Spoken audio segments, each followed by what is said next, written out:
Frank's Red Hot is the perfect blend of flavor and heat, so you can use an entire bottle to make recipes like buffalo chicken dip or buffalo nachos, or even things that don't start with buffalo. Frank's Red Hot, I put that on everything.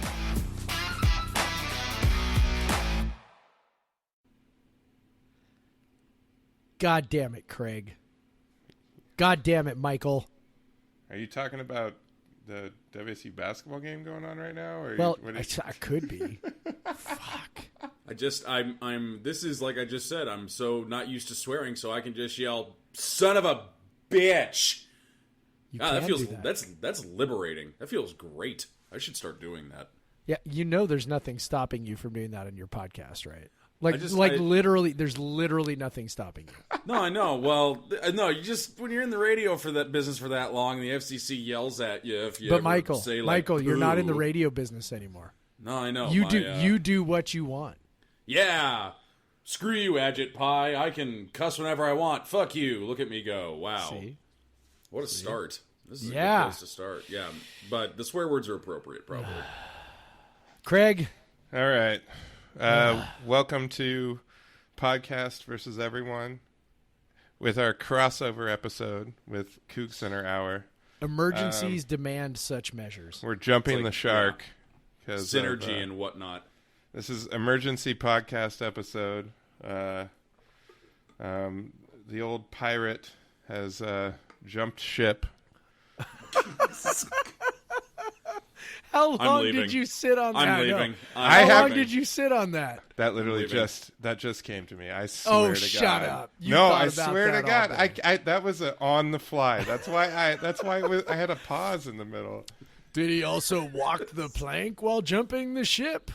That doesn't make any sense, Jeff. I don't. That'd be if he was. I'm trying to think of my pirate and Cal metaphors. just hit the dagger. So fuck this day. Fuck this day. I know.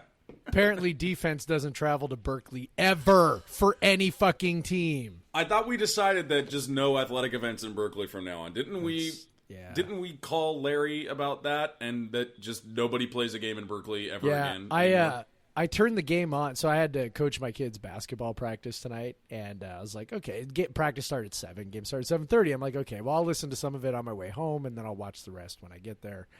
And I was like, I turned it on, and we were up by 9, and I'm like, sweet, great, we're doing. I expected something close, and we're up by 9. Okay, that's fantastic. We proceeded to not score another basket for like 8 minutes. 8 minutes or something like that. Like it was, I'm just like, this is bad. Apparently I turned it on at the wrong time.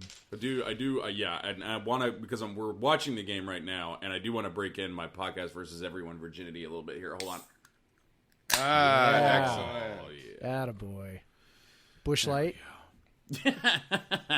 No, that's not allowed in my house okay. anymore. It's no lie, born and raised. Okay. All right, good. Very delicious. Good cougar beer. Mm-hmm. Cougar-owned beer. Yep.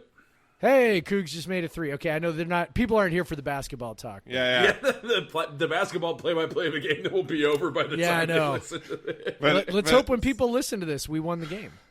This is also our live commentary for the last 10 minutes, like 8 minutes of Cal WSU. All right. So, the real reason why we're here is because of what you said, Craig, and how we feeling. I am less. I'm more broken up about it than I thought I would be, and not because I didn't think I would be sad. I just thought I was sort of mentally prepared for the eventuality of his departure, and not as prepared as I thought, obviously, because I'm pretty bummed, man. Yeah, I mean, him leaving wasn't like, the shock like Tony Bennett leaving was. Right, for sure. But he did.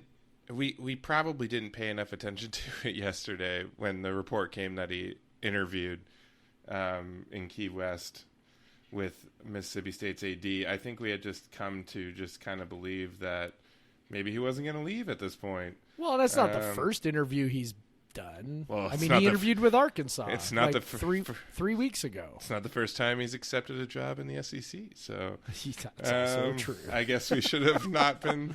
But that was. I mean, in fairness, that was 2 years ago, right? Like, yeah. there was definitely a thought in my mind that, he, not that he would never leave, but that, his best shot had sort of passed, right? Like, if he didn't leave a year ago, if people weren't knocking down his door a year ago, when were they going to do it? So now they're going to bang his door down on a 6-7 season. Like, it seems weird, but it only takes one. And, Mississippi State, my assumption was always if they conducted an interview with him that he wasn't getting hired, because he's the kind of guy you got to want him, right? Like, even when Bill Moose went and quote unquote interviewed him, I mean, that was Bill Moose trying to convince him to take the job, right? I mean, that was, Bill Moose had already made up his mind that Mike Leach was the guy he wanted. And so he was going to convince him to come to us because of Mike and his own, quirky personality. My assumption was always if he gets in the room for an interview, like nobody is going to be impressed unless they've already decided they want him, which, again, maybe Mississippi State had already decided, this was their guy. Well, I think so if they flew to his house to do the interview. Yeah, it's I possible. think the other thing, too, that surprised me was, he had that signed contract with Tennessee, right? What was that, 2 years ago now or so? And of all the jobs you're going to take the one at the most resource-poor school in the SEC West. Of all the places you're going to go, a division with Alabama, Auburn, and LSU in it. And Texas A&M. And A&M. And I mean, maybe he really does think he can win down there, and maybe he thinks he can do better than everybody thinks he can do. And I wish I had that much confidence in my day-to-day life if that's what he thinks. But that's a weird place to go prove it. He was in the harder division in the Pac-12. Not that he knew it when he signed up, but yeah, I don't know how you look at that and go, yeah, that's way more appealing than. Well, I mean, I guess he did take the Tennessee job, so that was obviously appealing too. Well, Tennessee's a better job for sure. I mean, I think everybody agrees on that. Yeah, but for sure. It's not hard to think of reasons why this is a better job. I mean, number one, I assume he got a substantial raise. So, I don't mean better than I'd be Wazoo. shocked. I just mean that I'm surprised that it was this one. That's what I mean. Well, I mean, do you think that he was like, I assumed when over the last couple of years he barely got a sniff. I mean, he got an AD fired because the AD wanted to hire him, right? Yeah. Like I kind of had gotten to a point where I assumed, he was, I mean, I won't use the word toxic, but, certainly not the kind of person, not the kind of coach that teams were, going out of their way to hire despite the success. And so, I just kind of assumed, all right, he's pushing 60. He's kind of a little bit out of that range of, being the, having a bright future ahead of you. I mean, he's been coaching for 20 years at 2 schools. He is what he is. He's a brilliant offensive mind, but he's irascible and, difficult and, all these different things. And it's like, okay. And he, says, does weird things on Twitter and, all these other things. So I just I figured, hey, his time to move up had passed. And again, it only takes one, obviously, but I felt like his time had passed. And so when I saw the Arkansas thing, I was like, and then I saw the, Mississippi State thing and I thought, maybe, but, I guess, we'll probably get to this, but, good for him, I guess. Like, I'm not going to begrudge he's going to get paid more. Yeah, he's not going to begrudge a guy moving up. So and he'll have better recruiting classes, like Mississippi State, a top 25 recruiting class. Yeah, that's not where they've typically lived. That was, attributed in large degree to Moorhead, but, Moorhead has brought in 3 top 30 classes in a row. So Leach should have plenty of talent to work with down there. Something, if we're honest, he never had up here. So yeah, I think the calculation might have changed maybe a little bit too in terms of like you talked about like who he is just in press conferences and who he is on Twitter. That probably plays a little bit better in that part of the country in Mississippi, but I think the calculation probably changed at least a little bit after an 11-win season. And even though you kind of catch lightning in a bottle with Gardner Minshew, it's like, yeah, look at the 2 losses he had that year. I mean, it was a very close game that they frankly should have had a better shot to win in L.A. when they got Porter Gustined. And then, okay, fine, the Apple Cup is whatever. But we all had the same consternation with that game. I think it probably changed a little bit, and he probably looked at things after this year and went, it probably doesn't get much better than that. So now might be a good time for me to bolt and make a little money for the last. I mean, this is going to be his last job too, right? There's no way he's going to take another job beyond this one. He's in the conference he wants to be in. He's at a school that's more resource rich, and he's not going to, other big fan bases aren't going to put up with the Mike Leach press conference like Mississippi State might be more willing to. So I think it might have changed after 11 wins, but I don't know for sure, but it seems logical, at least like the ADs might be more willing to put up with it if they see that and go, okay, he can get at least a lot closer than we thought he can. Well, don't rule out a 75-year-old Mike Leach coming back to Pullman. No, he seems like the kind of dude that would coach until he was 75. Yeah. You think? Oh God, I would not want to. I don't want to be working, and I don't want to work now. Dude, Leach gets up at 9:30 in the morning. Like he's not like the Saban Gruden up at 4 a.m. type. Not at like all. He's not like. Nope. He makes a good life out of this coaching Yes, stuff. he Like does. he's not killing himself like these like these other guys. Like he's like he's a good coach, but he also knows that he doesn't have to be like only a coach, and that's why I think I do think he'll coach for a while, and like I want to get some of my petty shots in, but like I think ultimately I think we'll all root for him to, like we'd have fun watching him, the air raid do well in the SEC. Yeah. Like that would be I have cool. no qualms about that. I'm like, Yeah. I hope he tears the shit out of that league. I do. But to get a little petty now, as I've seen said many times on Coug Twitter and stuff today, is like, well, maybe the bottom got lower today, but maybe the ceiling got a little higher again for WSU football. It's possible. Like I think we had seen the ceiling, and the ceiling was it was not a glass ceiling. It was made of hard oak and with a big fat purple W on it. Purple. Yeah. I think I said this on the quickie CougCenter Hour. It was pretty.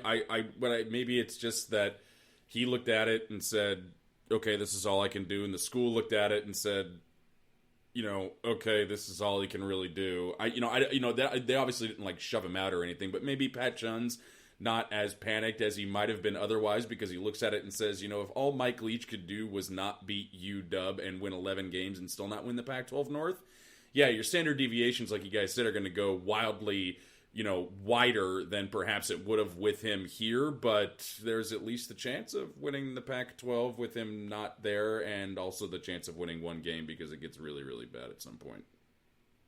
Yeah. I mean, I think, there's a greater chance that we drift back toward the, 4 to 5 win floor. I think next year's going to be rough. Yeah, I don't know. We can get to that eventually. Program-wise, I mean, I think now might be as good of a time to change as there is. Like, I don't know that there's ever a good time. And I think, when we started getting toward the end of the season and, again, we knew his name was going to pop up and whatever, I kind of thought, one more year, right? One more year. Breaking in a new quarterback, blah, blah, blah, blah, blah. But, the more I kind of thought about it today, and this might just be the fact that today is today, right?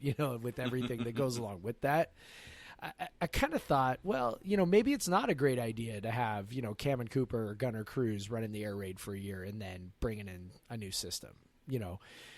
Maybe it's not a great idea to bring in another defensive coordinator for a year and then bring in another defensive coordinator in a year. You know what I mean? So, maybe this is a good time. The defense needs to be rebuilt. The offense is going to be breaking in a new quarterback. Maybe now's a really good time to take that step and go do that, presuming, they hire somebody who's, a competent offensive mind. Yeah, I think so, and it's like you said, there's never a really good time for this, but is this if comparing it to other times like 2 years ago leaving for Tennessee, it's certainly a better time. I think, and we can get into this more too, is look at his lack of really good assistants, and all the assistants he had that now are all employed by Oregon.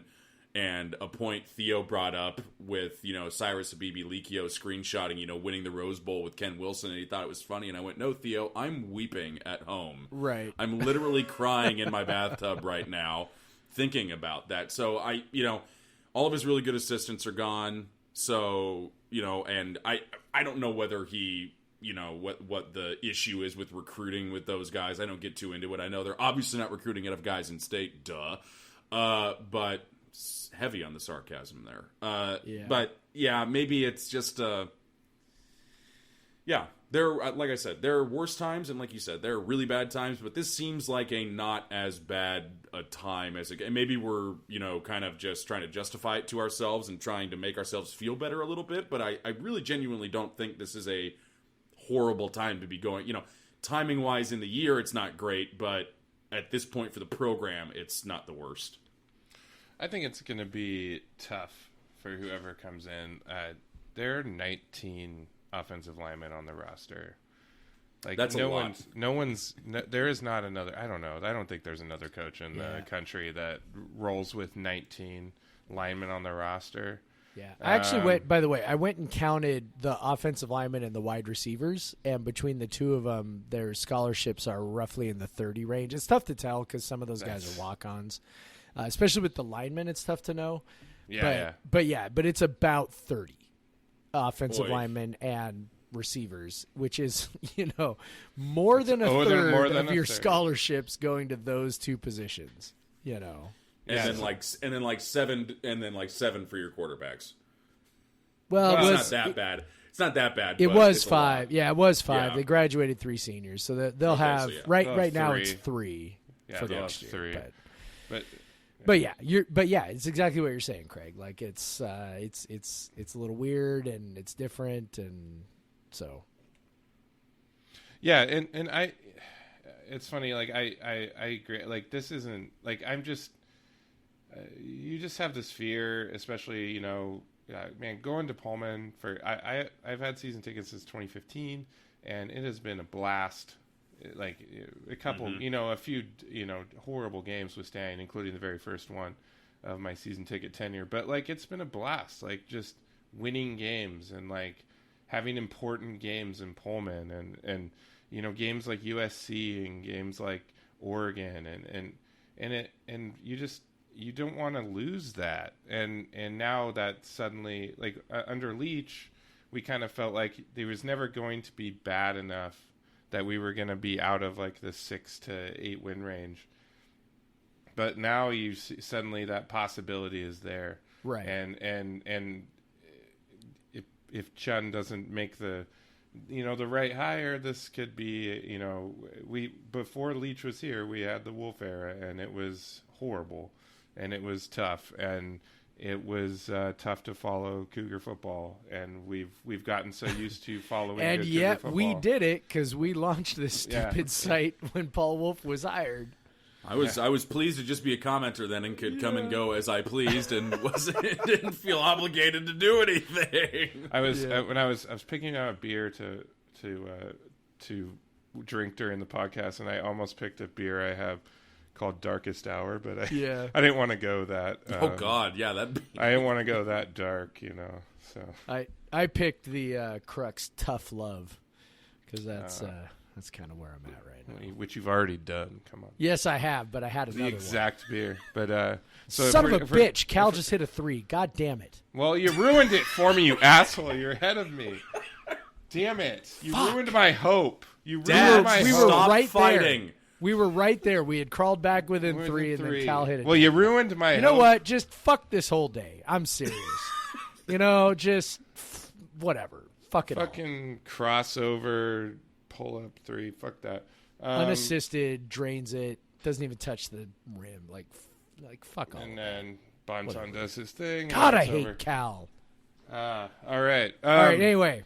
But, so I'm drinking a 2012 Bourbon County Stout. Yeah. Is that pre-AB or post-AB?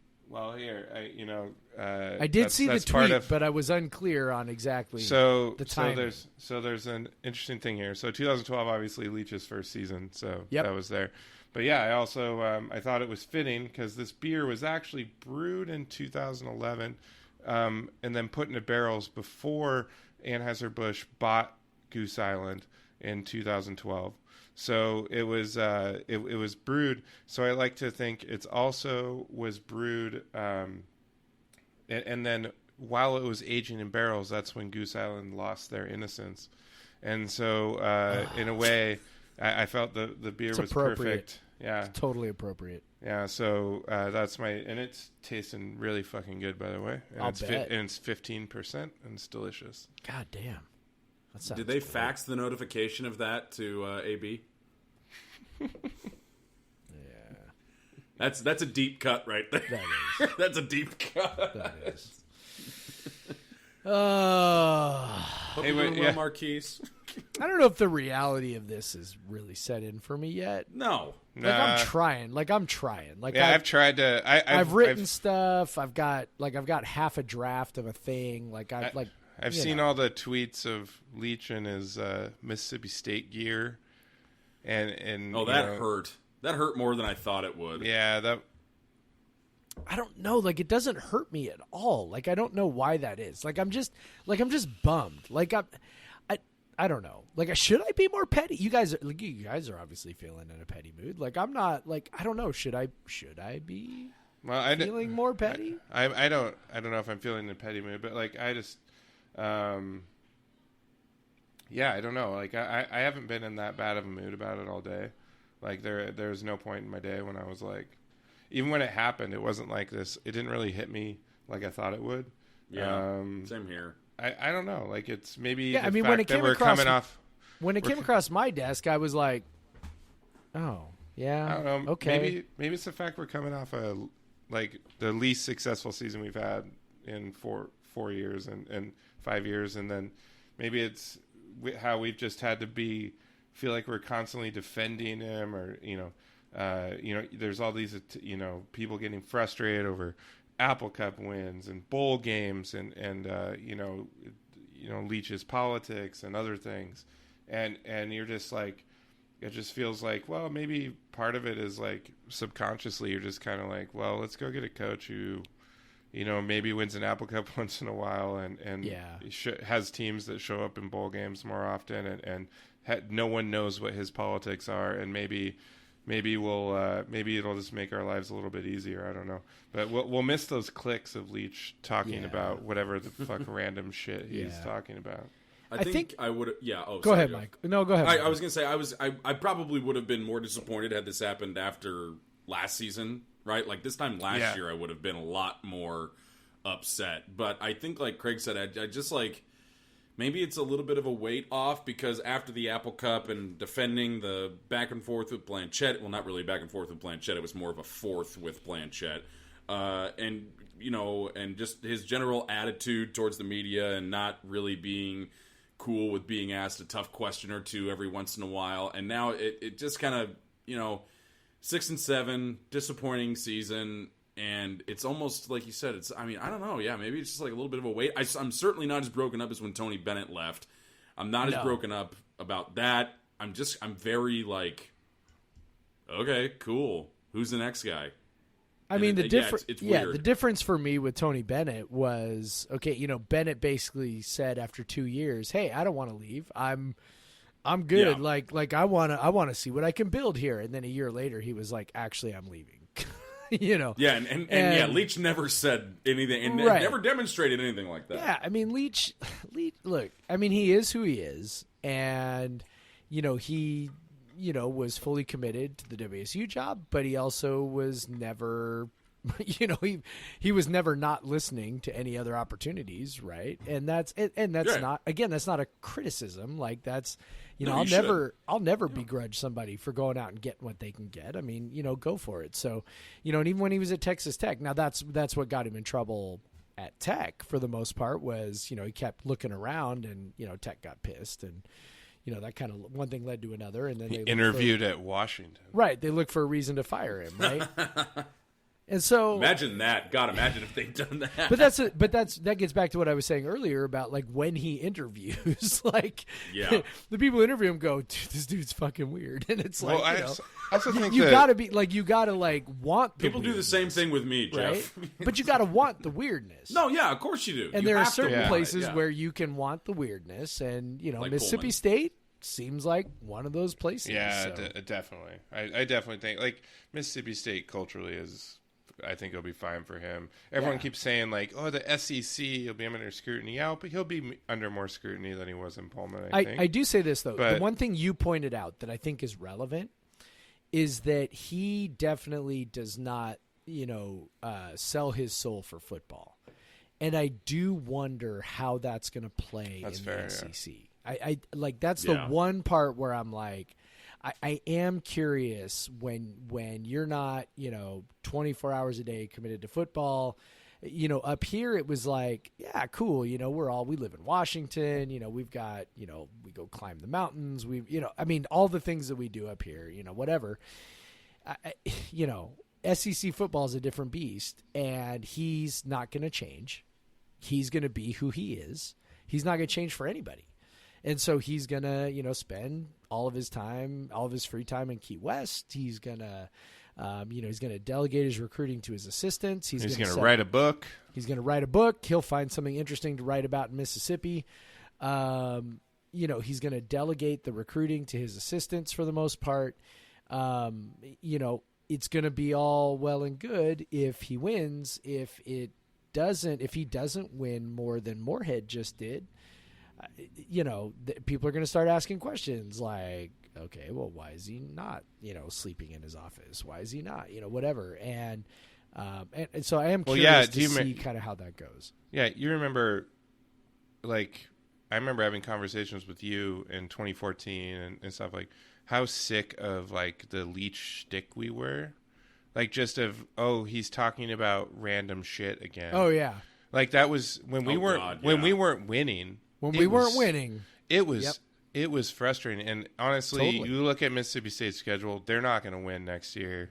Yeah, they're probably not going to win. Like we remember what that first air raid season was like. Oh God, it was brutal, and it really it took the offense 3 years to get going, and I don't see any reason why that would need to happen again, like why that wouldn't happen again. I think the baseline talent level is a lot better. Absolutely. So that's the one feather, but quarterback wise, they're a mess at quarterback.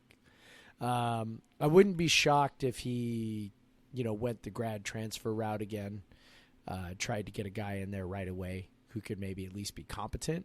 But I think at Tech he started. Was it with Kingsbury? With a junior college transfer? Yes. He started with Cliff Kingsbury. Yeah, so he kind of went out and got a guy. And Kingsbury already had some starting experience at that point.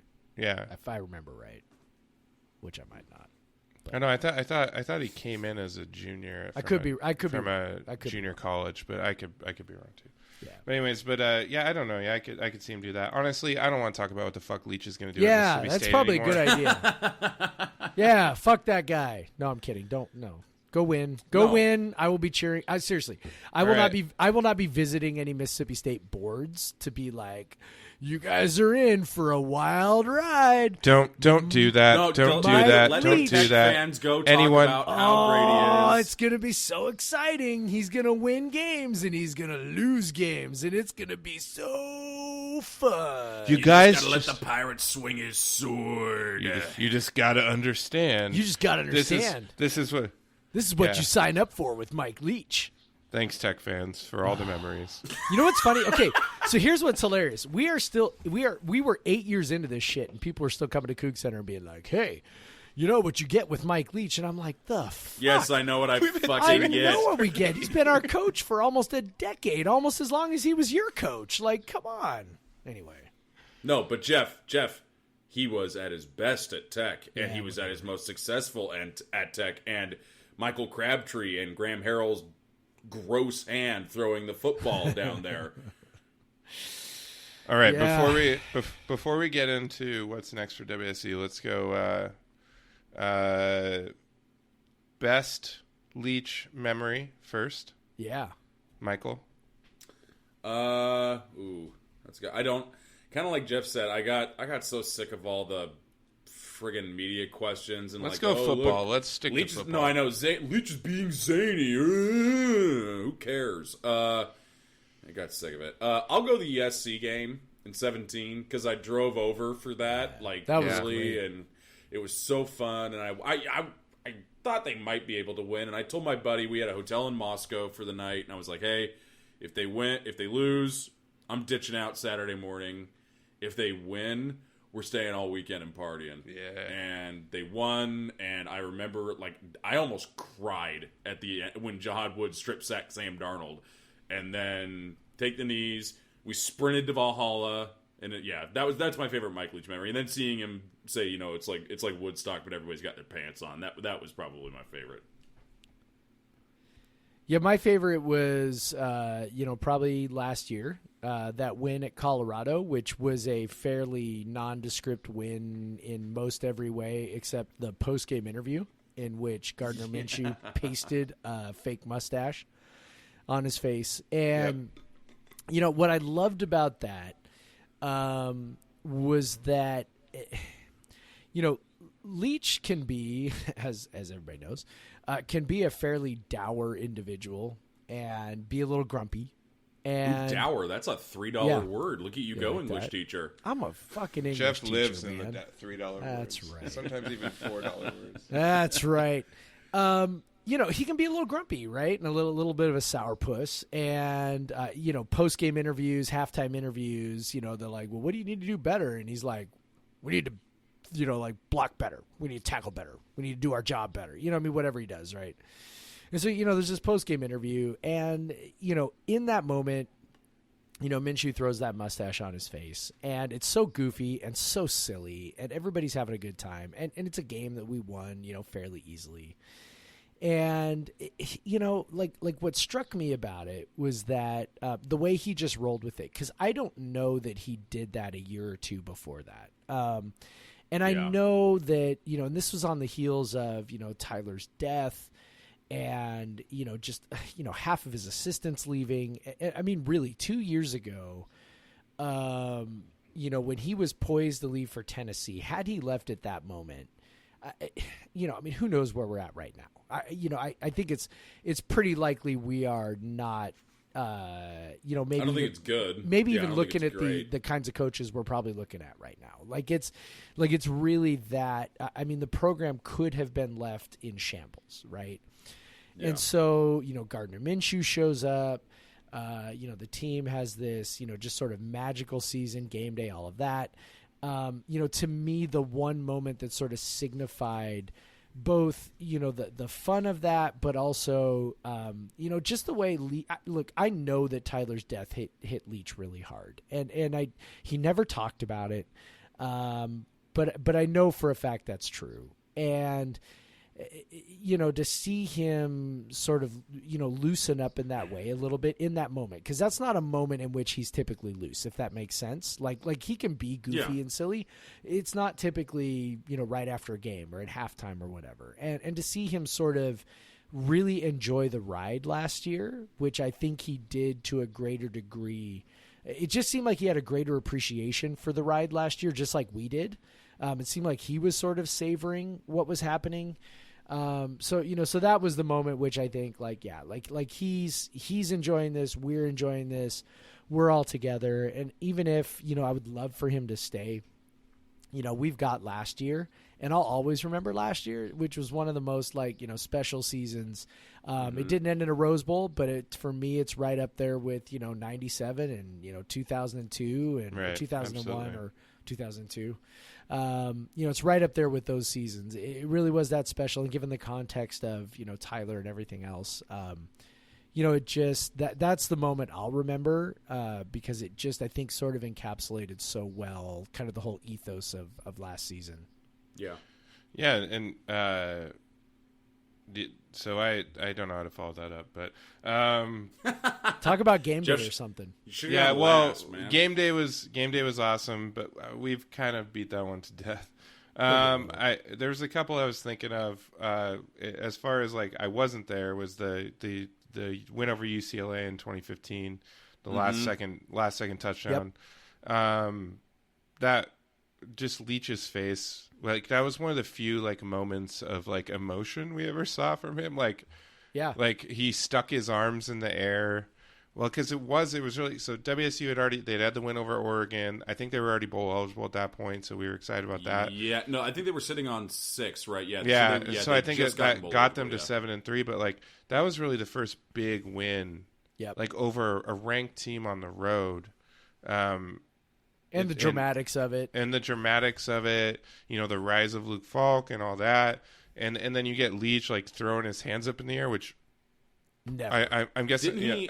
He earlier in that game too, didn't he like vehemently like say like they challenged a first down or a spot of the ball or something? Yeah, when he was like karate chopping his hand or something. I'm not sure what he was. I can't remember what he was called, but yes, I remember that visualization of him like just throwing his arm down. So he like, you know, he wanted that game, and I remember watching like it was one of those late games, but I had lived, I had moved back. But I remember watching in my living room, and like Amanda was asleep, and I was trying to be quiet, and it was just like so crazy because like it's like holy shit, we thought we could get our like we've arrived moment a couple weeks earlier against Stanford, but we didn't get it, and then like all of a sudden like we go on the road, beat the biggest fuckhead in the world, which we'll get to in a little bit. Good Lord. They're targeting Luke's head the entire game. Like, very clearly targeting his head the entire game. Like, Luke's knocked out and like of the game at one point. Peyton Bender throws that touchdown right before halftime.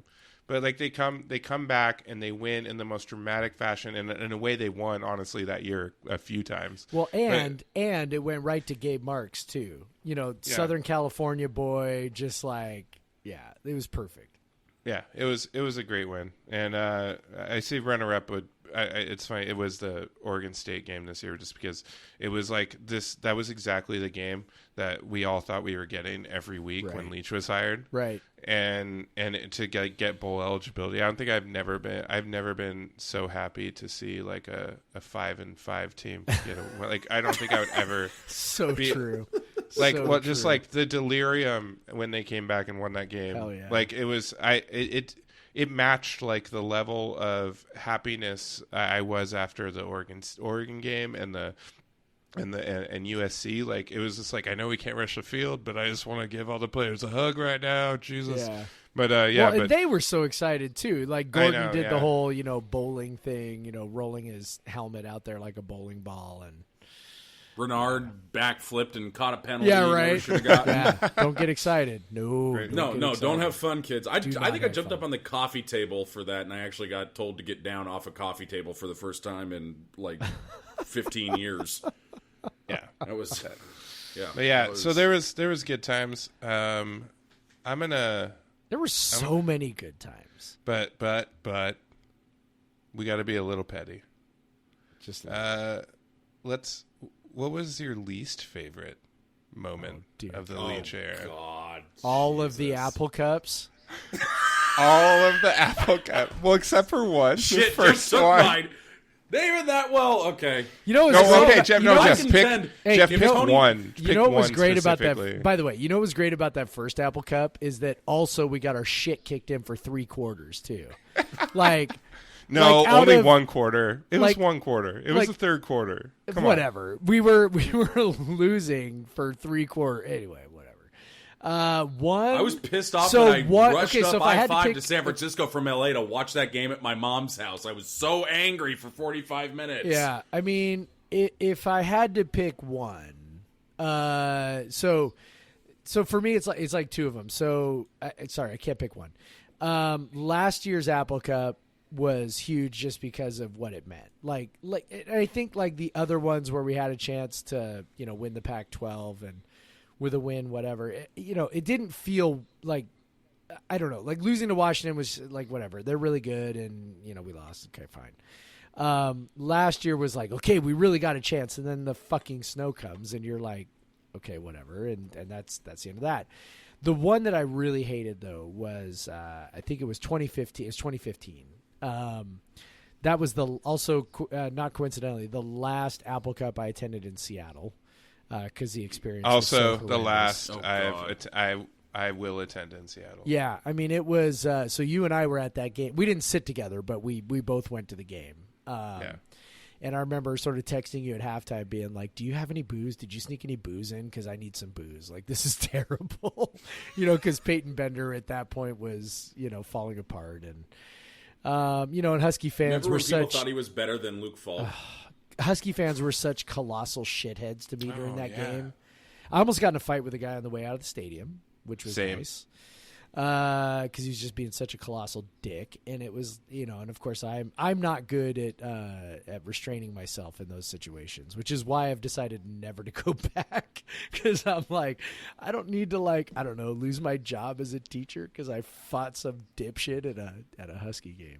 You'd probably make a crap load of money on a GoFundMe though, at least. Maybe. So anyway, that was probably my least favorite. But there were just so many good times. Like it's hard to think of like least favorite moments because especially for the last 5 years, it's been generally up, right? Not in 2012 when he trotted out all the offensive linemen. That never bothered me. That never bothered me. How about that lot? So Leach has never not scored in a game, and WSU got a touchdown on the last play of the game in that against Utah. Yep. And Was that 46-7? I think was that 49-6. I think it was 49-6. Okay. It was the last play of the game. They didn't even kick. You know what? That's right. I got the last digits mixed up. Yeah. Although I will say, okay, so maybe my least favorite moment should be the time that I wrote that column that said maybe Mike Leach isn't the guy for this Jeff. job. I was fishing for that. I wanted you to get there. Yes. Finally, you put the bait out. You finally caught a 6 foot, Craig. Listen. In my defense, I did write, unless something drastically changes, maybe Mike Leach isn't the guy for the job. Okay, new sir. And just for the record, something did drastically change at that point. They went and won 8 in a row after that game, whatever it was, 7 in a row. Is that what it was? No, 7 they were out of 2-2. They lost the one to Stanford. They lost the one to Stanford. So they won Yeah. 6 out of the next 7. That's what it was. They won 6 out of the next 7. With the win over, the overtime win over Oregon and UCLA in there and whatever. But anyway, that was the moment. And, at that moment they were. Mike Leach had. They had one. I hope you didn't enjoy a single win after that column. Yeah, right. I know You're not fans, allowed, Jeff. I know we have fans who believe that, who are like, the moment I wrote that, I was never allowed to enjoy anything ever again. The moment I posted his contract on the website, I was never allowed to enjoy anything again. Here's what it would take to fire Mike Leach. Look at me. I know how to submit a FOIA request. Woo. Speaking of contracts, so glad to get that rollover shit out of here. Hell yeah! Thank I'm God so he left tired. before we paid him an extra $1 million. I'm so tired of every year someone's like, Leach's contract extended. It's like, no, it's just an automatic rollover. Right. Well, and then the retention bonus too. Like he's got a retention bonus due in a year.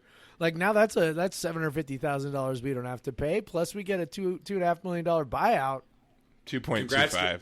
Whatever. Congrats to us on getting Ernie paid quicker. Yeah, we just got like $3 million back in the budget. So I was like kind of joking about that at first when I said that on Twitter earlier today, but then I started thinking about it and I went, you know what? That's not a horrible use of the money. No, let's use that money to go get us a football. Yeah, coach. That's exactly it. Put it right back into the program. Some way, somehow, go get one of the guys. And I don't know, Craig, if you're ready to move on to this or if you want other people to share, but like that that could be very useful for going and getting a guy that you really want.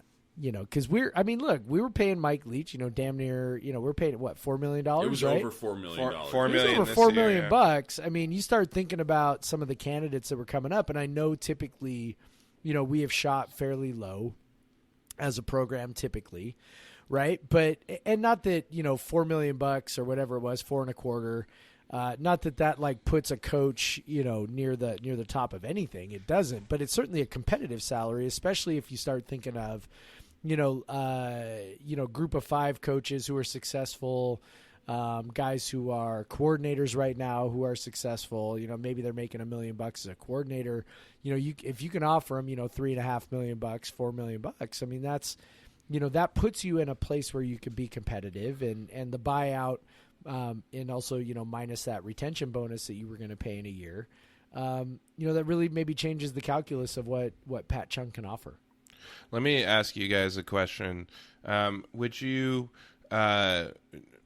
so you just mentioned a coordinator or a group of 5 head coach. Let's just assume we're not going to go poach another Power 5 programs coach. We're not going to do that. Sure. Head coach. So let's say if coordinators and group of 5 head coaches and retired coaches and whatever are our list, would you, like, we know, like, one thing that is, I think, underrated about Leach is his ability to run a program. Absolutely. And I even saw that from some of the Mississippi State fans when they said they were interviewing him. They're like, "Oh, he's soft. We don't need a finesse coach." Is like, dude ain't finesse. No. He's your typical coach hard ass. Yes, and he is. and he runs a program. He's a dick. Yeah. He's not soft at all. No, he's a total dick. I would never let my we just want to put it future plainly. son play for him. I would never do that. Yeah, congrats, Preston, by the way. Oh, yeah, thanks. I don't know if it's a boy or not, but if it is, I would never let him play for him.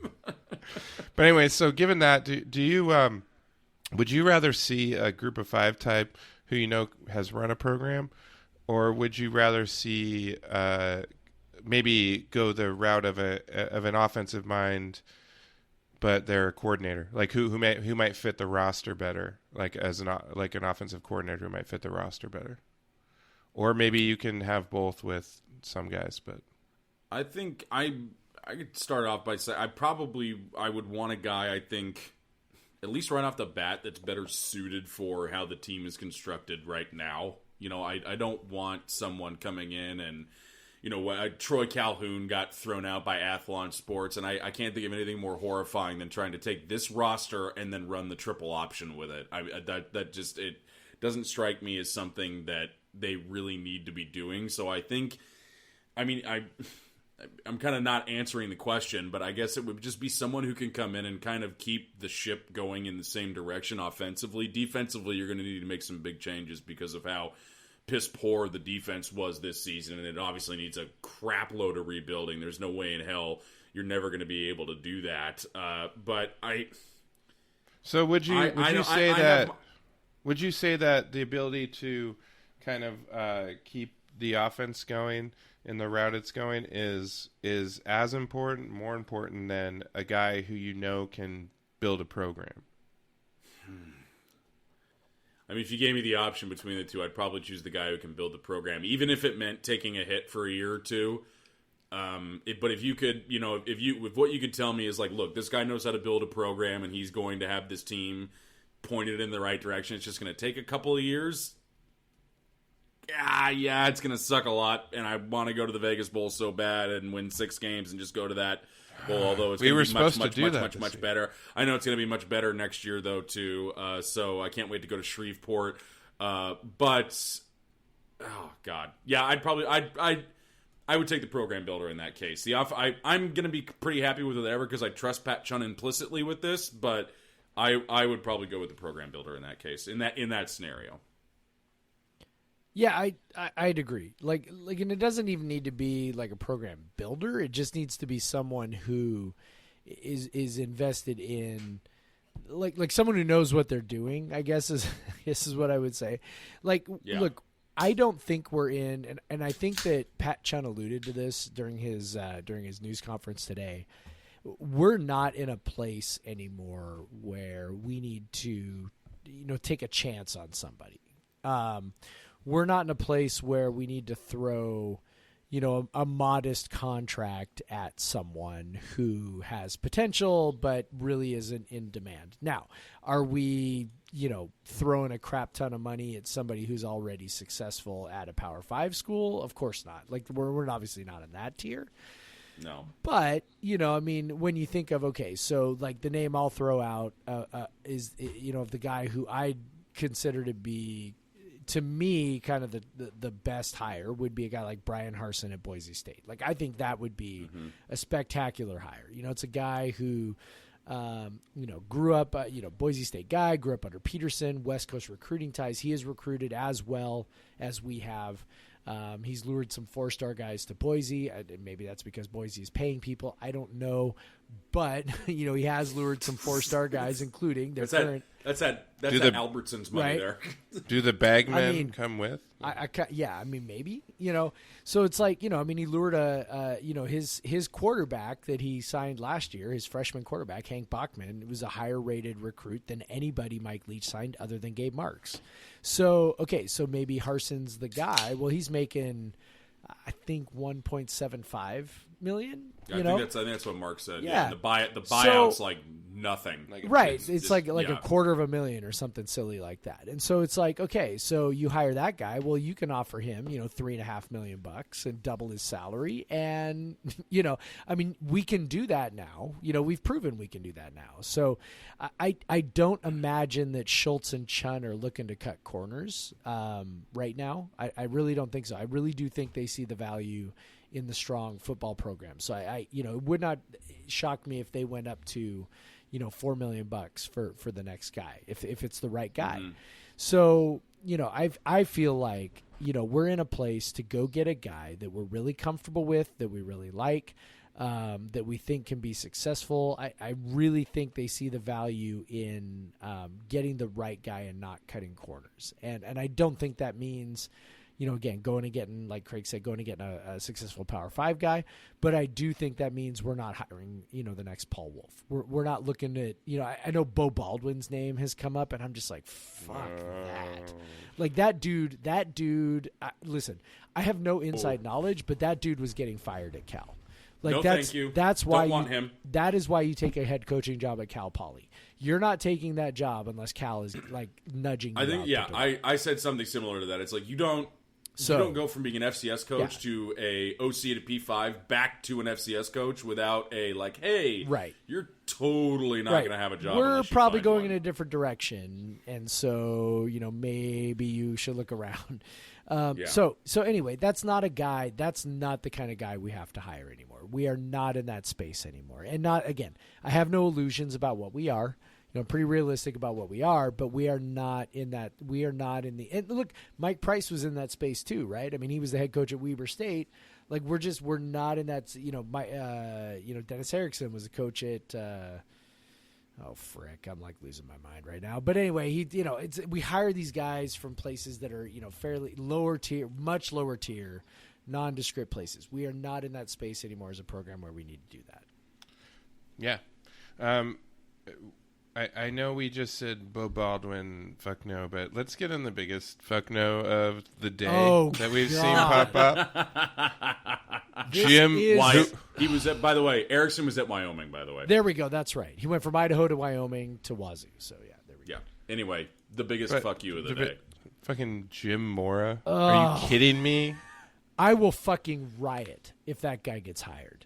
I will form a human meat shield around Bowler to not allow him in the building. I will turn CougCenter into the biggest like weapon to get that guy fired that ever existed outside of maybe like Bruins Nation when they tried to get him fired. We'd be way better than that. We'd be way better. We'd be better, but we'd be similar vein. Better. I'm like single-minded.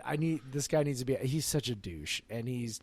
Anyway, Craig, you alluded to it. I mean, when he was at UCLA, fake tough guy, right? Oh yeah. Obviously, we saw Gabe Marks call him on it when they were warming up on our end of the field in Pullman. Oh, they're so tough.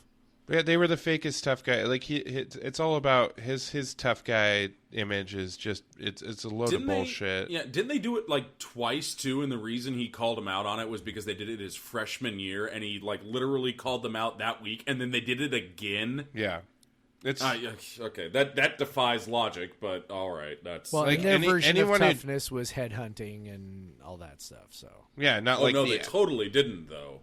Right. Even because Jim said they didn't. So, yeah. No, but fuck that. I love going to Pullman. I love having season tickets. I love getting drunk with Michael and occasionally Jeff and Brian and everyone in Pullman. It's so much fun. But I might be like, fuck this. I'll save some money and stay home. Yeah. Like if they hire Jim Mora. So Pat Chun, don't hire Jim Mora. No. If you do that, I'll order cookies and we can eat them at the house instead of in our hotel room, and we'll do it that way. Sounds great. Those are like when he's saying that, those are totally like non-pot cookies. But they're the insomnia cookies from. I mean, maybe they shouldn't be next time. But just the way you said that. No, I know. Sorry, I'm on beer number 2, and this is. Also, I might need a pot cookie to watch the football games if Jim Mora is the head coach. No, fuck that. We will launch, and we will be like Greg Schiano at, Tennessee type. Or Mike Leach at Tennessee. Yeah. That one was the fans were not against that. That was all like Philip Fulmer and all that back channel shit. But yeah, Greg Schiano. This would be like Greg Schiano at Tennessee levels. Like we would be like, hell no. And by the way, the only reason, look, I mean, like everybody understands, right? The only reason his name is coming up is because his agent is like pushing it. Oh, definitely. That is the reason his name is. Yeah, I do not believe that Chun would even be considering him. No, I don't. I don't at all. I think I said it earlier on Twitter or whatever. It was that if you didn't hear his name at all when the carousel was going round and round, and it's like, so if you didn't hear his name at all for any job opening, yep. Why in God's name would Wazoo be interested in him? This is not Bill Moose hiring Ernie Kent, okay? This job is actually desirable. Exactly. So, no, why in God's name would you go hire a guy who's got nothing better to do than to hang out at the Sun Valley Lodge and drink a really expensive cocktail and pay way too much to ski at a really subpar place because he's still spending UCLA's money? So much shade. Shade for everyone. Sun Valley's fine. It's just really expensive. No, seriously, I want nothing to do with that man. Fuck Jim Mora. Fuck Sun Valley. Like the fact the fact that he lives in Idaho is actually still too close to Pullman for me. Like he needs to. I want him on the other side. He needs to sell that shit and get away from Pullman. So, how far away can he get? I don't know. Take the Middle East. I think is the farthest. Yeah. All right, so who are the guys? I think we're all in agreement. We trust Pat Chun with this, right? Like I think that he has shown himself to be a savvy. It's crazy. He'll be making. I put this on Twitter. Like, he'll be making in the last 10 month span. He'll be making a basketball hire, a baseball hire, and a football hire. It's pretty amazing. In 10 months. Yeah, it's pretty. And he made a women's basketball hire too in his first year. He made a women's basketball hire the year before that. Yeah, and so far the basketball hire looks great. Football hire? We'll see. Tonight, notwithstanding. So who? Tonight, notwithstanding. So I am interested. So I already said, Brian Harsin to me is kind of the like he's the guy to me who I would love to have because I think he kind of checks all the boxes. He's a guy who has already run a successful program. He will take he took over a culture at Boise State that was already established and was strong. And continued that, right? Like it was a Peterson culture, but he continued that. He wasn't a Peterson guy. It wasn't like he was not like he was a Peterson assistant. He was at Arkansas State and then he was before that though. Oh yeah, that's true. So he was at Boise State before that. He played quarterback at Boise State, went to Arkansas State, and then came back after a year because it was like I'm a Boise State guy, right? He's from Boise, right? So how much do you have to pay him to move away from Boise? I mean, I don't know. He double his salary? Does he take that job? Now, he's a guy who I think people have thought, maybe has his sights set higher, and I understand that. And if he comes and coaches for us for, 3 or 4 years and then moves on. When you come coach with us, then you get a coach in the U.S. Exactly. In the SEC. You get a coach in the SEC if you come coach for us. Exactly. What you're intimating right now, I think, is actually true. Like, it's like, okay, hire a bright mind, and if he's only here for 4 years, then fine, and he goes to Wait the a minute. minute. That's the okay. last 2 coaches to leave us voluntarily left for SEC jobs. Like, that's okay to me. Like, hire the best guy. Yeah, right. Have him take care of it. Hold on. What did Preston let's get back to what Preston just said. The last 3 coaches to leave us voluntarily. Last two coaches to leave us voluntarily left for SEC jobs. And if we go back one more, and the one third before was Miami. NFL job, yeah. Miami. Yeah. So Miami. My No, 80s yeah. Miami. If you want to coach somewhere warm and that has good football, come to Pullman for a few years. Yeah. But 8 years. So I will say this: Harsin checks all my boxes. He's a guy who can take care of a program. He's an offensive mind. He'll keep the offense going. I like all of that. So to me, like, that's the guy. Who are the guys that you guys are thinking of that you would love to have? And I know we're all sort of realistic here. So who are the guys that are in your mind that seem realistic that you would like to turn this program over to? Well, the guy that I've been sold on today with some of our offense junkies in the Slack has been Nick Rolovich at Hawaii. Yep. Just because you like to look at guys that have improved, like guys that are trending upward, meaning they're doing something right. They're building a program. They didn't come in and just like win with someone else's guys or whatever. And you like to see that they do better maybe than their predecessors. And Rolovich has been trending upward. His offense has been trending upward. He's been doing really well out at Hawaii. Hawaii is warm. Pullman is not, but that is true. Who knows what I'm sure that his salary is probably less than Harsin's. So he's probably a guy that WSU could target. But it's no guarantee. But someone like that, a coach. In the article that we put up, just for pure hilarity, it would be Joe Moorhead would be hilarious. Like, come on, like Mississippi State, we just like swap coaches. Yeah, like, that would be like, hey, like I do a coach trade, but Rolovich's salary, according to the Honolulu yeah, Star I just looked this up. Go ahead. I know we're laughing because we're like, what? Wait, what the it's fuck? $400,000. $400? What? That is what his original. I know how expensive it is to live in Honolulu. It Yeah. cannot. He's not even a rich man in Honolulu. That was his original deal. Was $400,000. Now he just signed. He just what a kind of year raise ago. did He he get? signed an extension a year ago. So it's probably more than that now. But It probably I'm is in trying the to US. find it. It's probably in the USA Today database because they're a it public probably school, is. So. No, I'm looking right now. They don't. Okay. Well, Jeff, it really just a huge raise to $600,000. Yeah, there you go. Paul Wolf money, baby. Although $600,000 and Although, $4. I want to point that out. If he wins the national title, he does get a bonus of $1 million. So just so you know, $1 million at Hawaii if Just he so wins you know. the national title. no. But Good seriously though, I think God. Rolovich would be interesting. I do think that there is, the history. It's not like it's a long history, but the last guy to leave the island after having success was June Jones to SMU, and that was a disaster. So there's a little bit of it's a very different. Rolovich might be a really good offensive mind. He might be really smart. He might be like all of these things. He might be a good program guy. Can he recruit when he comes to the mainland? I don't know. I do know that Harsin can. So, yeah, I don't know. But I would, if Rolovich got it, I'd be like, okay, that wouldn't.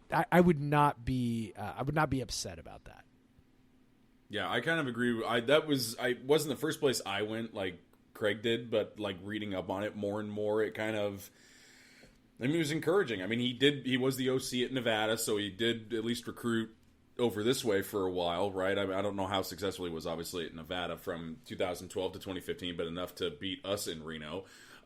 So I think like Jeff, I would have a concern about him coming over to the continental United States and recruiting here, but he's only 40 years old. He's a young guy. He's coaching in the Mountain West.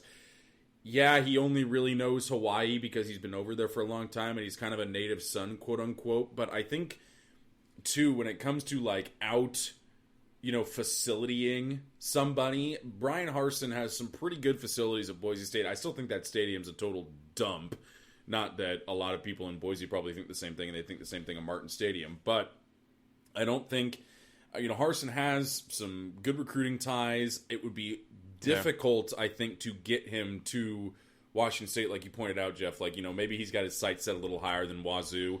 Peterson went to UW, which was obviously a big bump. I don't know how much Wazoo would be from Boise State. So I think in terms of like a current head coach that, Wazoo would be interested in, this is like the one you would target, because this is obviously a big step up in every way from Hawaii, including facility-wise, because I don't know how many people know this, but the Aloha Stadium is it's a total dumpster. And it's off campus, and they've got no facilities, and it is so hard. Oh, yeah. It is Super weirdly tough job. hard. It's weirdly hard to recruit kids to Honolulu. It's actually really difficult to do. I know I at 18 would love to have spent some time there, but I also wasn't a blue chip football recruit. I don't know if you guys don't know that. So, oh, you weren't? No, my doughy body was not very good at fullback. So. It's not a great job. So would he take the opportunity to come to the mainland and to have that shot to show his stuff? It might be a temporary job, but even if it's only 4 or 5 years and we get to play in a really, really fun offense that still throws the ball around a crap load, then I'm probably maybe let's Max Borghi run the ball even a little more. Maybe that was a great tweet. Actually, that was a great tweet. Yeah, we gotta say what a that tweet by Borghi. That was. But the funny thing is, he will get more carries because no For one sure. throws the ball more than Leach. Like Right. so, Yeah. Like he will definitely get some carries. that was Literally the tweet doesn't of even the matter day. who they hire. But okay, so I think the most popular Twitter guy is Alex Grinch. What do we think about Alex Grinch? I mean, the ex-players all love him, but there's a reason why. He's an ex-coach, so, they're all going to love the guy they know. And especially the defense is going to love the guy they know because they were actually good when he was here. So I don't really have any special insight on it other than he left to be a nothing at Ohio State. Yeah, he went from DC to like DC. Yeah, he went. I mean, I think there's some truth to that. I mean, but he did get back, closer to home, Midwest, Ohio State, is better than Ohio WSU. State, Like, yeah. I mean, even if you're not necessarily the defensive coordinator, like, I mean, you're working under Urban Meyer, like I don't think what he took at Ohio State was any kind of a step down at all. And I think he made more money. And I think there was. I also think there was. He probably definitely made more I think money. it was implicit that Shiano was moving on at some point in the very near future, and that he was the defensive coordinator in waiting. I think that was the situation. Now Shiano was moving on in the very near future, and then of course everything went crazy, and he didn't move on. But I think there's that. I do think that Grinch would be. I think that would be a good hire. Like, I would not, like, if he was hired, I would not feel bad about that, because I do think even though he is not someone who has run a program before, I think he has demonstrated that he has a clear sense of culture, and he understands our culture. He knows what he's getting himself into. I have no doubt at all that guy can run a program. Now, whether he wants to, that's maybe at WSU, maybe that's a different question. I think what it really comes down to for me is what kind of offense does he want to run? What kind of offense would he want to build? I think you need to, if you're going to hire a defensive-minded coach, I think it needs to be a very specific kind of person that is committed to an open offense. And, maybe that's Grinch, maybe that's not Grinch. I don't know how he would run his own program. But I do know that I think it needs to be somebody like a Bob Stoops type who, got hired at Oklahoma and went, okay, these offenses piss me off and are really hard to defend, so I'm going to go hire Mike Leach. Like I think that's the kind of, if you're going to hire a defensive guy, that's the guy you need. And I think Grinch might be that guy, but I don't know for sure. So. Yeah. So I mean, he, like, obviously our best defenses in the Mike Leach era were with Grinch, and we saw some absolutely abjectly horrible defenses outside of him. So What about Mike Bresky? Anybody interested in giving him a phone call? Is Tracy Clays want to come back? I do think. oh, By the God. way, question for you guys. Like, I personally think you have to know who you are as a program, and you have to know who your identity is. And Wazoo has had a long history of offensive-minded coaches. Absolutely. So, like, do you guys buy? So it sounds like Craig. Sounds like you buy that. That like that's kind of who you are, and that's what you do. And so, if you try to stray from that, then you're sort of asking for all kinds of problems. Well, yeah, you had who I think it was the football writer Chris Brown called. Was it Chris Brown that called Mike Price the OG? Yeah, of the OG spread? of the spread. And then you have Mike Leach, who is obviously the air OG raid, of the air OG raid. of the air raid. Like how Mummy might debate that, I don't know. But then so and those two coaches brought us our most successful runs as a program, and that's been our last 3 decades minus the Wolf time, and we saw Dobo as a defensive coach. There was a lot of other reasons that Dobo didn't work out, but that was the one time we've hired a defensive coach. I think Wolf, you could say, was an offensive coach, but I mean, technically, well, I mean, to be fair, his offenses I were guess. way better. His offenses, that last offense he had actually wasn't too bad. Yeah, I don't think that's what. I don't think that's what. Total held him arm back. at quarterback too. Well, the irony is that the offense is not what held him back. But what to get back to the running a program point, Yeah. we saw so much in the first couple of years after Leach came in, after Wolf, like just the difference in having a disciplined program. Like it obviously it ran players off, and yeah, Leach was a dick, and maybe ran one of our better players off. But there was also just this level of discipline in a program and this level of toughness that Leach built into the program through that discipline that won us games that we should not win. Like, and so there's the offensive aspect of it, and I do think that's something that I would prefer an offensive minded coach, but also like it's got to be a guy that runs a program, and because we've seen this is hard, and that's what makes it hard right now is we've seen the worst of it, and so we're scared that it could be that again. We know what the floor is, and as you wrote, I don't know what year it was it after the Seattle game in 2009 when you wrote because you were at it and you were so mad, and it was you wrote there is no floor. Yeah. And by the way, I will 100% admit to stealing that from Jeff Sullivan at Lookout Landing. Like that was 100% a Mariners thing. There is no floor. Like God, they were horrible then too. Like God, whenever you think it can't get any worse, it can absolutely get worse. Absolutely get worse. And we saw that. Like, yeah, I've watched Apple Cups, Jeff. Okay, yeah, God, stop yelling at me about it. But that's why we're worried right now. But I'm like you guys have both alluded to many times. We're in a much better place as a program right now, and we honestly owe that to Leach. Like 100%.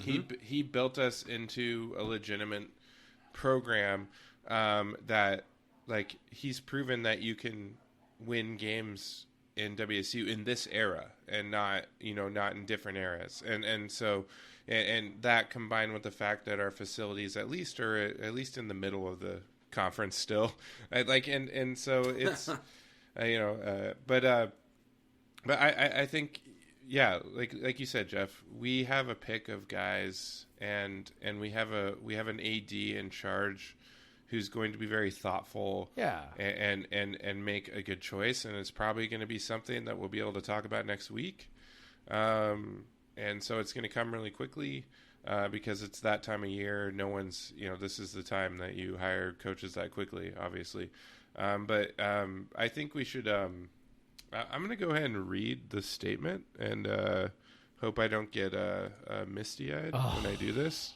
I know. So this just came across Twitter. All right, so this is from Leach. God, I can hardly read it because of the damn font. I know. graphic design. What can you do? Okay, so Leach says, I want to take a moment and to express my sincere gratitude and appreciation for the last 8 years. It has been my honor to be your head football coach and to be able to work with such tremendous leaders as the late Elson Floyd, that's a tough one, Kirk Schultz, Bill Moose, and Pat Chun. When I was hired at Washington State, I said that it would take all of us together to bring WSU football back to prominence. You didn't let us down, and we appreciate all of your support. It's been a fun ride with 55 wins and 6 bowl games in our time at WSU, with you making Martin Stadium one of the best environments in the Pac-12. We truly hope that we left Washington State football in a better place than where it was 8 years ago, and wish nothing but future success for the Cougs. Once a Coug, always a Coug. Mike Leach. As sappy as that is, most coaches don't do that. Yep. Tony Bennett didn't do that. And I would not expect would you have expected? No, I didn't expect him to do it. I didn't expect him to do Mike it. Leach is not not a sentimental type, right? No. He's not that kind of guy. So yeah, it's a little dusty in here. That might be the 30% beer that I'm having right now, but yeah, feels good though, right? I didn't expect it. Well, it feels nice to. Look, it really does feel nice. Like, it's always nice to be acknowledged. It's always nice to be acknowledged. He Even cares. If I know that he had his agent write that or whatever. It's shut up. I mean, Mike Leach wrote that. What are you talking about? He 100% No, how dare wrote I? How dare you You're suggest right. otherwise? It is, but it's like, maybe he looked at the draft. No, I'm kidding. No, I think it still feels nice to, like, hey, look, like, and I said this earlier today. It's like, I think we owe him thanks for what he turned this program into. And, like Craig said, the facilities helped and the suites and the club seats and on the loge seating and everything else, that all helped. And it drove some donations, even though we still suck compared to the rest of the conference. But I'm sure Glenn Osterhout, or however you say his last name, will be writing a op-ed on CougFan about that soon. I think we owe him a lot. We owe him a thank you. We owe him a big thank you for. Okay, now I'm about to go. We owe him a big thank you for all of that. But I think he owes us, kind of a thank you. You're right when you say he's a weird guy, and when you get in a room with him, it's really hard to look at him and go, "Yeah, I want to hire you to coach a football team." And we gave him back some of rebuilding that reputation after he left Tech under circumstances that were, really not great considering what Craig and Adam James did to him there. But it's still, that story still sticks because that's how it works then and now. And I think he at least knows that he still owes Washington State a little bit of a debt, because we gave him a job when he was fairly untouchable. It took a few years. They stuck with him, and he now is in Starkville because of the success he had at Wazoo and because somebody trusted him again to run a football team. So at least it seems from that way it's at least genuine. And like you guys said, this is not just like something that every coach does. They don't put out a statement, even if it is written by their agent, as I so cynically said, that they don't say thank you. They don't say thank you specifically to the 4 guys in charge when they were there, especially Elson Floyd and especially Kirk Schultz, who I think, I at least thought they weren't going to really get along great personality-wise. So it at least encourages me that he thought to say that. He thought to say something to Washington State fans who gave him a lot over the years, and to an institution that, like I said, it really did, frankly, as much as he helped us, we helped him too. Totally agree. Yeah. Nobody else would give him a chance. So it's a mutually beneficial arrangement. For sure. Prospective WSU coaches, come to WSU. We'll help you out. Yeah. Don't worry about it. Yeah, I agree with you. You get to coach in the SEC. I mean, that's the message I go. You can go coach in Starkville, or you can not sign a contract and go to an adult-themed bar in Pensacola and then lose it after that. Well,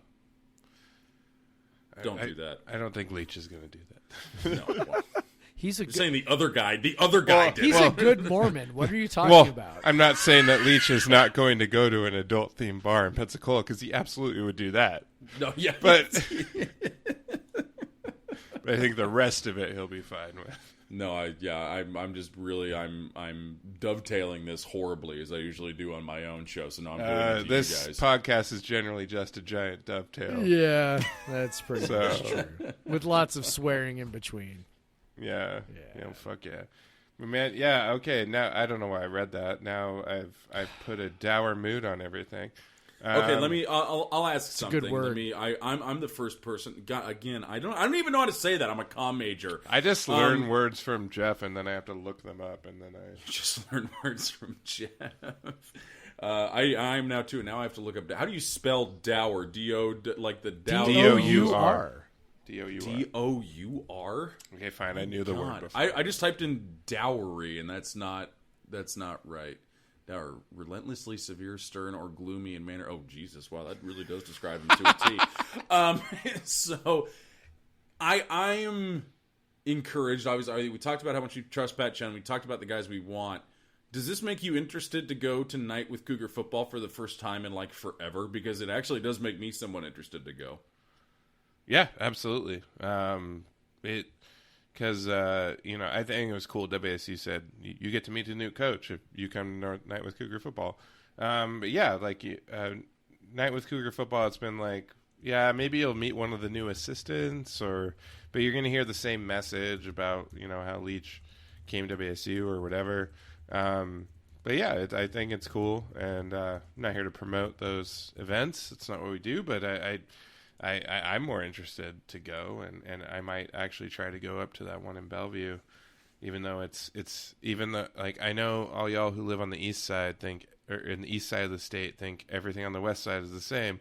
Tacoma to Bellevue is basically like I'd rather drive to Pullman than drive to Bellevue. But we got a guest room, we got a spare bed. You can just shack up with us. Well, there you go. So I'm taken care of, everyone. No worries. Going tonight with Cougar Football. Playing Mario Kart with Preston until 3 a.m. There you go. Well, now I'm fully in. Let's just skip Night with Cougar Football altogether. That's a good idea. We'll take donations for whoever wants to play us in Mario Kart, and all the money goes to the CAF, everyone. Preston's really good. I am really bad. It's mostly Preston beating me from personal experience. It's all right. I lose to my son all the time in Mario Kart on that Switch, so... You got to get him on the N64 version then. Maybe that's how you do it. That's what it is. I always try to look at his setup to try and figure out what he's doing to beat me. I think I figured it out. We'll see. Oh, Dad. Yeah. I didn't mean to promote the CAF in any way, but I was joking. I was joking. Okay, sorry. I was more interested in because now I'm like, oh hey. Somebody who's got something new to say. No, just kidding. Donate all your money to the CAF. By the way, all of it. No. Every last dime you have. A Mario Kart fundraiser. Oh, I'm sorry. To that. Now's the time to step up, Cougs. Hey, look, you two never answered. You two never answered who your hire would be. Like who you would want. Like your perfect hire. Who's your guy? Craig. Well, who's your guy? Would be mine. Craig. Mike who's your Leach. guy? Mike Stop Leach. that. Who's your guy? I'll go with Harson as well. All right, Preston. Yeah, I would. First phone calls to Harson. If he says no, call Rolovich and get him in here. That's what I would do. Jim Mora. Look, Mike, I will fucking Mike Price. I made a promise to my wife to never go to bed angry, Craig, and I will not do that. Rob Akey is what someone said in our Facebook comments. I know. So, somebody else said the Eastside Catholic head coach and Jason Gesser. So you know what? There are worse Jason suggestions Gesser, out there. bring him back. Oh yes, there are worse suggestions. No, Rob Akey's a horrific. Is it only Washington State fans that go hey, go to someone that's was here once and had a goatee. Is that? It's probably not just us, but I think we have a special like affliction with that because we have it's been a hell of a time. Before hiring Leach, hiring a new coach was I don't know, whoever. We don't spend any money on anyone. Right. It was now we're who will take our job? But now we're we were just paying our football coach over $4 million a year. We can hire pretty much anyone we want that's not a Power 5 coach currently. Pretty much. Like, or maybe at, we're not going to hire Syracuse. Brett Venables, CougCenter favorite Brett Venables, but maybe we will, let's just go someone that way. suggested Urban Meyer, and I don't see what's so outlandish about that. I saw that too, but I read it was on Die Hard Cougs, but then I read the comments. The guy was joking, but a lot of the Cougs, the Die Hard people did not understand that he was joking, and they were like, yeah, that's a great idea. Yeah. Die Hard Cougs is a special place. Let's hire Urban Meyer, you guys, and then we can get 5-star recruits, and then we're going to win national championships. I would love it. He would never do it, but I would love it. I would definitely be okay if Pat Chun hired Urban Meyer. I would be okay with that. I would literally demand that Kurt Schultz give Pat Chun as long of a contract as he wants if he did that. Are we all in agreement that if some coach, like not necessarily Urban Meyer, because Urban Meyer would definitely do this, but Urban Meyer or any other coach walked in and said, hey, listen, I've got a plan to cheat and land all the best players. Like, we're all on board with that, right? You better do it. Yes, absolutely. Like, I've got a plan to pay the best players to show up. Like, you know what? I got some money in the baby's college fund already. They can have it. Like, we got this, right? Oh, yeah. Do you think the USC fans, do they no longer enjoy all those wins during the Pete Carroll era because the NCAA says they don't count anymore? They really hate that Orange Bowl, don't they? I am 100%. They hate that game. I am absolutely on board with cheating. Like, let's get on with it. Let's do it. I only wish that I was rich enough to cheat. We're just behind the times. Like, this, I'd be the first one to line up and be like, I've got a bag that I'm ready to drop. So let's do it. How bad would it be if we have been cheating? And these are the recruits. No, we haven't. There's no way. No, I'm just saying. Like, what if we were like our bag man just came in with their paltry bags? Like, that bag is way smaller than the other guy's bag. Jeff, we need to get more extreme with our cheating. That's all I'm saying. Jeff Nusser. Hell yeah. Cheat. That's what we want. I'm just a teacher, man. I can't help out much with it. I was literally about to say, tell your students that. Tell your students you're fine with your football team cheating, and then give them a test and see what they think. At least we're not talking about cheating on a test or plagiarizing an essay. We're just talking about, we're talking about the NCAA and other bullshit. It's fine. Some bullshit. Like, the NCAA's rules are, like, completely They're not laws. They're arbitrary anyway. They are not laws. Although the FBI... Cheating on a test is not against the law either, so maybe what? It's true. I don't know. I've already got, 2 college degrees. I don't have to worry about getting kicked out of school or something for cheating. So, ooh, fancy so let's you go. with your 2 college That's right. degrees. I have a master's degree. What have you all been up to? Drinking 15% beers. And that's probably, very good about myself. That's probably a better plan than getting 2 college degrees, but whatever. I'm about to get no sleep starting in July. That's what I've been up to. Yeah. All right, so we all ready for next week? Jim Mora announced as the head coach. I will riot, dude. I will riot. I will. I used to have a friend named Craig. A guy that we did not talk about is Graham Harrell. Yeah. So. Oh yeah, sure. I guess. I mean, are we in agreement that turning the program over to a guy who's never run a program before is probably a bad idea? Yes. Well, but you just said you were fine with Alex Grinch. That's true. So I said the reasons why I was okay with him, though. Like, he's a guy who's been here. He's been a coordinator. He's been around other successful programs.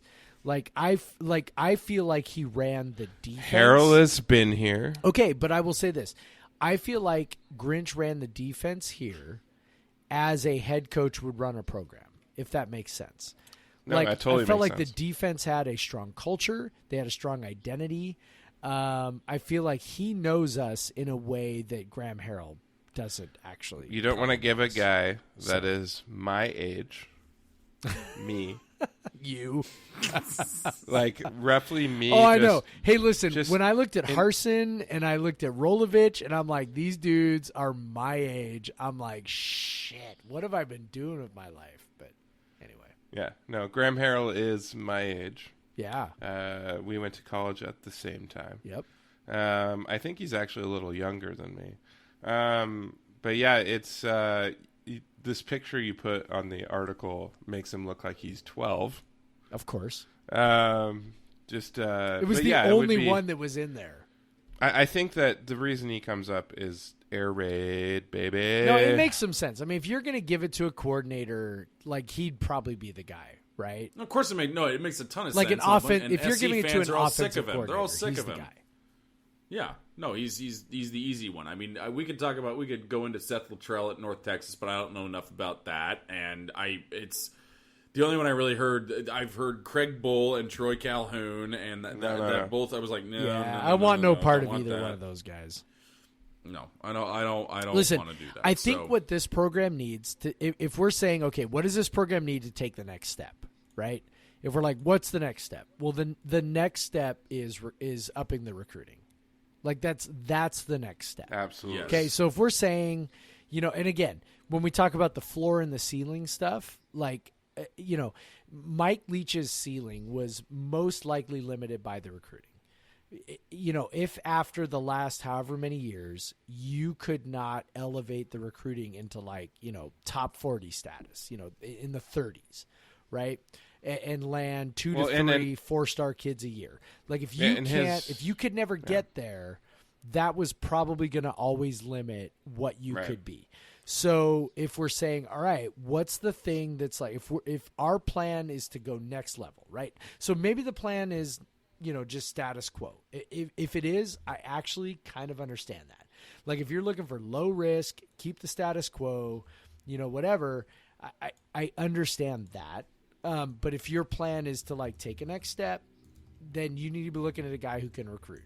And you'd be looking at a guy who can get our classes into the 30s rather than the 40s and the 50s and the 60s, which is where we've been with Mike Leach. And again, that's not like a crack on Mike Leach or anything like that. That's just the reality of where we're at. And if we're gonna improve our lot, truly improve our lot, we need someone who can elevate the recruiting, at least, marginally. I think a lot of that, though, has to do with getting the indoor practice facility finished, right? And that's where it comes down to is being more resource poor sucks, and that will help big time in getting the recruiting back up, because I think that is the one missing element right now. But like you guys said, if you can find someone who's got the culture and who's got it down, and Alex Grinch seems like the kind of guy, and Graham Harrell at least seems like he kind of knows what's going on. Yeah, the next big step is the recruiting, and Mike Leach clearly lost that when we lost Ken Wilson and literally everyone to Oregon, because Mario Cristobal has no idea who else to hire. And they also have basically more bottomless money and whatever assistant pool, to pay people. Mike Leach is just now tweeting screenshots of Instagram. This is perfect. Of course he is. Because he is your grandpa. Yes, he is. Okay, Boomer. Capital Y, your grandpa. Yeah, capital Y, your grandpa. Okay, Boomer.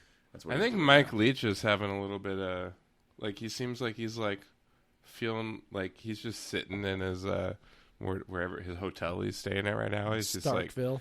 He's feeling a little sad, a little morose. I hope so. Oh yeah, oh. I mean, but shouldn't he though? I mean, it is that's closing a pretty big chapter in your life, and it's 8 years, yeah. I mean, even though you were clearly ready to go a couple of years ago, it's still. I mean, it's that makes you feel great, doesn't it? I'll be honest. That makes me feel like $1 million to know that he's sitting in a hotel room somewhere in Starkville at freaking 2 a.m. almost for him, and he's tweeting shit about his time at Wazoo. That's pretty great. That makes me feel nice. That's pretty great because I mean we've sort of earlier I alluded to Tony Bennett. Tony Bennett was he left for Virginia and literally never looked back. He did one interview with Vince, and that was it. Saying I appreciate my time at Washington State University, and that was the end of it. And it was that was so much of what made me angry with that guy. Was that literally got you that job, dude? Yeah, that it was look, man, your dad coached here for 3 years so that you could have the job for 3 years, and yes, you earned it. But how about a little fucking thank you, Wazoo. I appreciated you, fans. Like that shit. With him going to Virginia, it just felt so disingenuous. The things that Mike Leach is posting right now make me feel all warm and fuzzy inside. And, Mike Leach, I'll be honest, Mike Leach is not a warm and fuzzy guy. And the fact that he's doing that, I think, is a little bit revealing. It's look, you could look at that first thing that Craig read and be like, okay, his agent wrote it or whatever. But the things that he's doing now, things he's posting now, certainly are not the sort of things that his agent is doing. They seem to be the kinds of things that Mike Leach is doing, even if they're a little imperfect, which is why they're Mike Leach. So. Also, he's definitely drunk. Definitely. I was literally just going to point that out. 100%. He's sitting in a room with a bottle of bourbon, and he's just it's his U-up. He's sending the U-up 100% right now. It's a 100%. text, right? He's in cargo shorts, no shirt. Yeah, and he's got half a bottle of Bullet bourbon sitting next to him, and he's just like. And I want to be clear, he's drinking it out of that. He's drinking it out of that paper cup you get in the bathroom of every hotel. That's what he's doing right now. Fucking awesome, man! That time that we spent at Washington State, it was great. Love that guy. God. Damn it, Craig! I'm glad. Listen, so I that don't was know, fun. Maybe to put a bow on it. I'm glad he left at a time when we could still have. Hour and a half. I know. I'm glad he left at a time when we could have fond memories. When it didn't happen, where it fell apart and everything just disintegrated, and we were all sad. Also, that it wasn't at the highest high that he left. I think that's true too. I agree. Yeah. Like if you would, like Michael said, if he would have left last year, like that would have hurt. I agree a lot. A lot. Yeah. Like if he would have left in 2017, I think a lot of us would have been like, "Oh yeah, fine, okay." Like because we had just lost the last 3 games of the year, and totally just like in like blowout fashion, and people were just like done with it. But now, we had a like a shitty defense, still got to a bowl game. We have fond memories. It's not the highest. It's not right after the 11-win most fun season we've had in 2 decades. Like it's fine. Like I haven't had a horrible day, and like honestly, the basketball team pissed me off more today. It's just and he's being all nice and he's drunk in his hotel room and tweeting this stuff, and it's making me laugh. Hey, when you're drunk, that's when your true feelings come out, right? So maybe he feels a little more he's a little wistful. Yeah, I mean, the girl is prettier and she's richer, but you're always going to remember the times you had with your favorite girlfriend, and that's maybe that's what he's doing right now. I don't know. I'm also 2 beers deep and wishing that he was still here. Yeah, I'm feeling the same way. Oh, yeah, I'm 2 beers deep, and one of those was a 15% beer. So okay, yeah, mine were just I bought them at QFC, so I'm not competing with you. Well, I just followed that up with a Pilsner from my new favorite brewery, Wren House Brewing in Phoenix. Ooh. My last beer from them that I brought. Well, actually, they gave me a couple like fancy beers that I haven't drank. And now you're never going to be. You can't get more because we're done with the Cheez-It Bowl, which is the greatest tragedy. The Pac-12 bowl scheduling changes coming next year. Truly one of the greatest bowls of all time. Thank you, Leach, for taking me to the Cheez-It Bowl. I mean, let's just say only one coach in WSU history has ever taken us to the Cheez-It Bowl. That is a true fact. It's a fact. And the New Mexico Bowl, but we won't bring that up. And I did. Yeah. Hey, listen. By the way, technically, the '92 Copper Bowl was also the Cheez-It Bowl, but we won't get into that. I want to get on the record and say that Jim McElwain is a close second to Jim Mora on the do not touch list. Part of that. Nope. Don't want that. Yeah. Nope. That's a 2-year rental right there. That's what that is. I mean, besides the I just think he's a giant New Mexico dick. Bowl. Well, no. Besides that, and like, the fact does the New anybody Mexico else Bowl coach, and that doesn't sit well with me. And yeah, when he was at Florida, and you're just about to bring up when he was at Florida. No. I was about to bring up Colorado State. Does anybody else remember that his players spent the entire New Mexico Bowl trying to take out our defensive players' knees? Like, am I the only one that remembers this? I forgot about that. What I remember, then it was like they were homophobic dirty as that got fuck slung that at entire someone. game. It was horrible. No, I mean, so Want no besides part of all of that that, he would definitely be a giant 2-year bag. rent. No, besides all of that, he would be a 2-year. I'm here to get another better job and get the hell out of here. And I'm not saying that WSU is a destination, but you need to hire someone who's going to be here for more than 2 years, and he would definitely be that. Besides all that other stuff we brought up, which is insanely valid, that also too. Yeah. All right.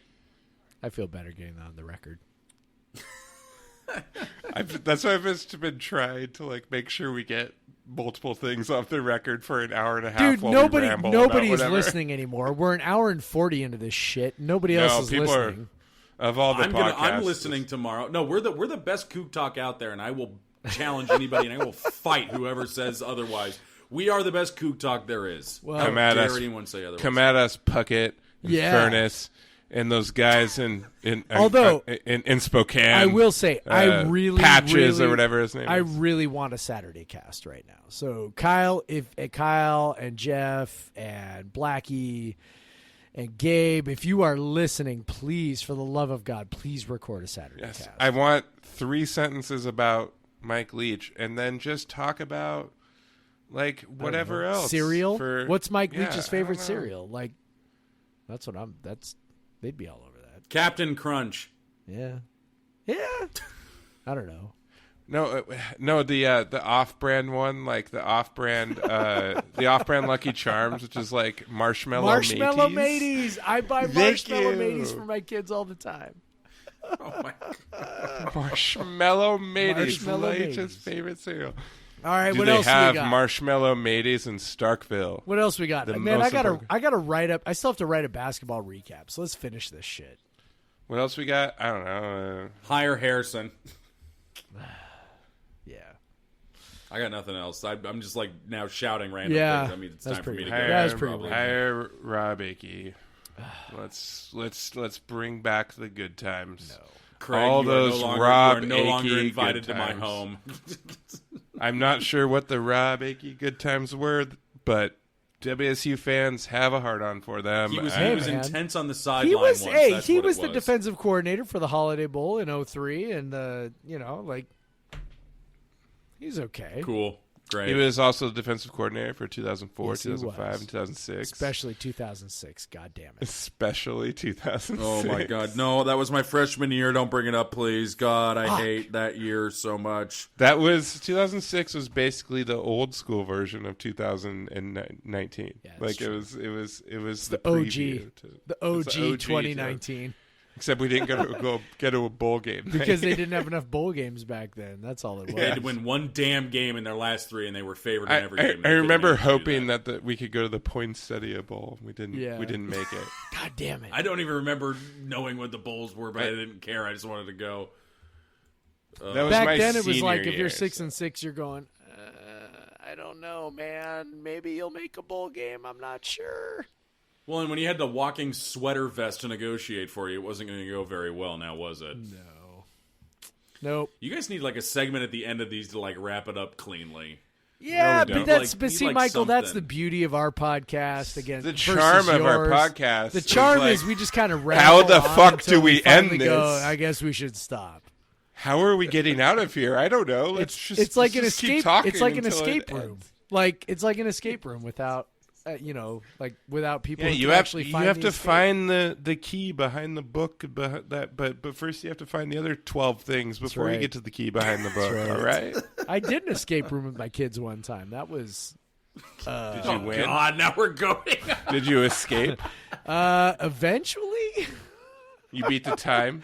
Yeah, were we able did. to? We did beat the time. It was me and one other adult and like 7 children.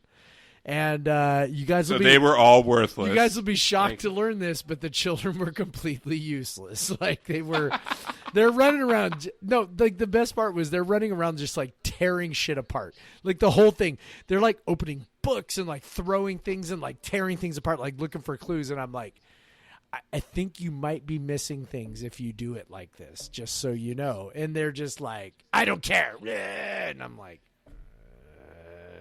but we did get out of there. I mean, I do. I I the had to same piece thing it and I'm back 32 together years for him, old. but eventually we got out of there. Hold on. What?